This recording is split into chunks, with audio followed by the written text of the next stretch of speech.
आपके अपने YouTube channel computer education में। पिछली वीडियो में हमने डिस्कस किया कि कंप्यूटर क्यों सीखें, कंप्यूटर सीखने के क्या बेनिफिट्स हैं और कंप्यूटर के बेसिक और कॉमन डिवाइसेस के बारे में बात की। हमारा आज का टॉपिक है कि कंप्यूटर बेसिक क्या है। कंप्यूटर बेसिक सीखकर हम किन फील्डों में जॉब कर सकते हैं। कंप्यूटर बेसिक में कौन कौन से सॉफ्टवेयर हमें सिखाए जाते हैं और कंप्यूटर बेसिक की ड्यूरेशन कितनी होती है और इनकी बेसिक फीसेस कितनी हैं। आज हम इस टॉपिक को क्लियर करने वाले हैं, तो बने रहिए हमारे साथ। अगर आप नए हैं तो हमारे चैनल को कीजिए सब्सक्राइब और दबाइए बेल आइकन। अगर आपने हमारी पिछली वीडियो नहीं देखी है तो डिस्क्रिप्शन लिंक में जाइए और देखिए हमारी पिछली वीडियो। तो चलिए आपका ज़्यादा समय न लेते हुए आते हैं आज के टॉपिक पे। सबसे पहले हम बात कर लेते हैं कंप्यूटर बेसिक क्या है। आपने बहुत सारे लोगों से कंप्यूटर बेसिक के बारे में सुना होगा। आज हम बात करने वाले हैं कि कंप्यूटर बेसिक क्या है, इसमें आपको क्या सिखाया जाता है। कंप्यूटर बेसिक करने के बाद आपकी बेसलाइन क्लियर हो जाती है, फिर आप बड़े से बड़े कोर्स को कर सकते हो और इजीली उन्हें समझ पाएंगे। अब हम बात करने वाले हैं कि कंप्यूटर बेसिक की ड्यूरेशन कितनी होती है। कंप्यूटर बेसिक की ड्यूरेशन 3 to 4 मंथ होती है। अगर इसकी फीस की बात करें तो 1800 to 2400 के बीच में इसकी फीस होती है। सीधे तौर पे कहें तो 90 to 120 आवर्स के बिटवीन आप बेसिक कंप्लीट कर सकते हो। अब हम बात करते हैं बेसिक के अंदर आने वाले सॉफ्टवेयर और प्रोग्राम के बारे में कि बेसिक के अंदर आपको क्या सिखाया जाता है। बेसिक का एक बहुत बड़ा एरिया माइक्रोसॉफ्ट ऑफिस कवर करता है। माइक्रोसॉफ्ट ऑफिस को शॉर्ट नेम MS ऑफिस के नाम से भी जाना जाता है। यह माइक्रोसॉफ्ट विंडोज ऑपरेटिंग सिस्टम पे यूज होने वाला सॉफ्टवेयर है। हम फिलहाल अभी विंडोज के बारे में ज़्यादा कुछ बात नहीं करने वाले। इस टॉपिक को हम अपनी आने वाली आगे की वीडियोस में कवर करने वाले हैं। माइक्रोसॉफ्ट ऑफिस की शुरुआत 1990 को हुई। इसके अलग अलग वर्जन आपको देखने को मिल सकते हैं। जो सबसे ज़्यादा फेमस वर्जन है वो है माइक्रोसॉफ्ट ऑफिस 2007। अभी हमारे पास लेटेस्ट वर्जन के रूप में उपलब्ध है माइक्रोसॉफ्ट ऑफिस 2019। माइक्रोसॉफ्ट ऑफिस एक एप्लीकेशन सॉफ्टवेयर है। इसके अंदर ऑफिस के वर्क को ध्यान में रखते हुए अलग अलग प्रोग्राम डिज़ाइन किए गए हैं। अब हम बात करते हैं माइक्रोसॉफ्ट ऑफिस सॉफ्टवेयर के अंदर आने वाले अलग अलग प्रोग्राम के बारे में, जिसमें सबसे पहले नंबर पे आता है माइक्रोसॉफ्ट वर्ड, जिसे हम MS वर्ड के नाम से भी जानते हैं। दूसरे नंबर पे आता है माइक्रोसॉफ्ट ऑफिस एक्सेल, जिसे हम MS एक्सेल के नाम से भी जानते हैं। तीसरे नंबर पे आता है माइक्रोसॉफ्ट ऑफिस पावर पॉइंट और चौथे नंबर पे आता है माइक्रोसॉफ्ट ऑफिस एक्सेस। इसके अलावा Microsoft office publisher, Microsoft office OneNote भी शामिल हैं। आइए बात करते हैं हम MS वर्ड के बारे में। MS वर्ड एक राइटिंग सॉफ्टवेयर है।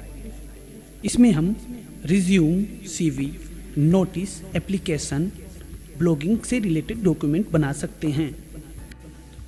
इसका main work document written work है।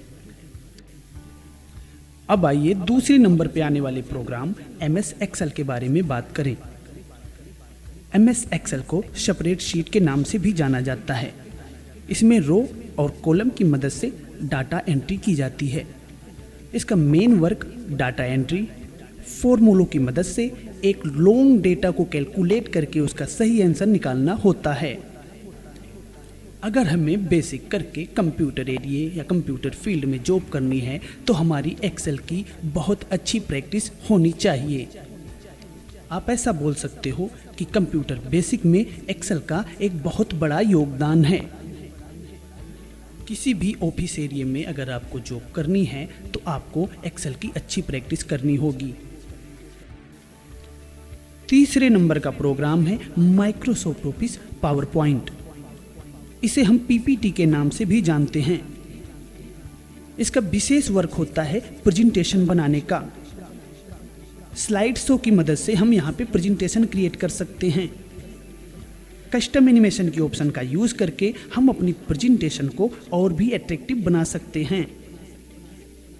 पावर पॉइंट की मदद से हम अपनी प्रेजेंटेशन को लोगों के सामने एक अच्छे रूप में प्रेजेंट कर सकते हैं। पावर पॉइंट में प्रेजेंटेशन की मदद से आप अपनी बात अच्छे से एक्सप्लेन कर सकते हैं। चौथे नंबर पे आता है MS एक्सेस, माइक्रोसॉफ्ट एक्सेस के नाम से जाना जाने वाला बेस्ट डाटा कलेक्शन सॉफ्टवेयर। इसमें आप अपना लॉन्ग डेटा बिल्कुल इजी मेथड से सेव कर सकते हैं और ज़रूरत पड़ने पे आप उसका प्रिंट भी निकाल सकते हैं। एक्सेस में बनाई गई फाइल को आप MS एक्सेल या अदर कुछ प्रोग्राम में भी यूज कर सकते हैं।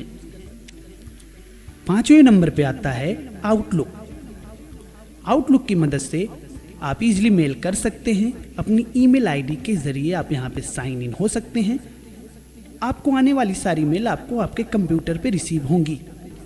आप इसमें अपने कॉन्टेक्ट नंबर भी सेव कर सकते हैं। अगला आता है माइक्रोसॉफ्ट ऑफिस पब्लिशर।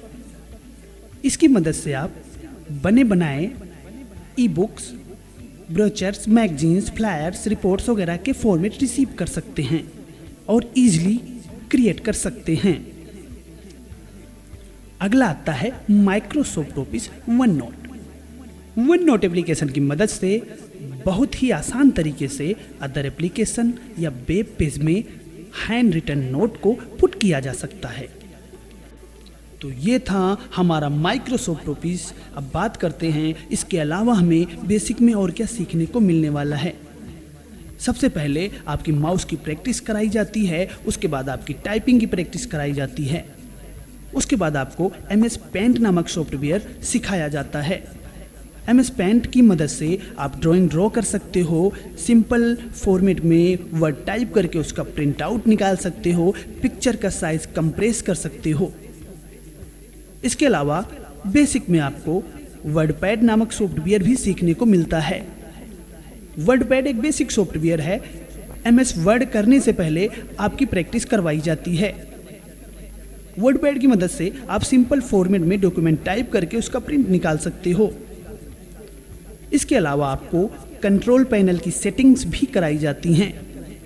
बेसिक के अंदर आपको कंप्यूटर की बेसिक सेटिंग बताई जाती हैं। For example task bar setting, display setting, mouse setting, user account setting आदि। ये सभी आपको कंट्रोल पैनल के अंदर कराई जाती हैं। बेसिक के अंदर ही MS DOS और इंटरनेट भी सिखाया जाता है। MS DOS का पूरा नाम माइक्रोसॉफ्ट डिस्क ऑपरेटिंग सिस्टम होता है। इसकी मदद से अपनी डिस्क में आए एरर को और छोटी मोटी प्रॉब्लम्स को सही किया जा सकता है। इंटरनेट पे आपको सर्च करना, फॉर्म फिलअप करना, मेल रिसीव करना, मेल करना, साथ में जीमेल आईडी क्रिएट करना और भी बहुत से काम इंटरनेट के माध्यम से सिखाए जाते हैं। इसके अलावा कंप्यूटर बेसिक में ही हिंदी लैंग्वेज और अदर लैंग्वेज की टाइपिंग भी सिखाई जाती है अलग अलग फ़ॉन्ट के माध्यम से। कंप्यूटर में ऑडियो क्लिप प्ले करना, वीडियो क्लिप प्ले करना, गेम प्ले करना और अदर जनरल यूज भी बेसिक के अंदर में ही बताया जाता है। अब आपको समझ आ गया होगा कि कंप्यूटर बेसिक की कितनी इंपॉर्टेंट है। अगर आपका कोई डाउट है या आपका कोई सवाल है, अपनी प्रतिक्रिया आप हमें कमेंट बॉक्स में बता सकते हैं। अगर ये वीडियो आपको अच्छी लगी तो लाइक करें, शेयर करें और हमारे चैनल को सब्सक्राइब करें।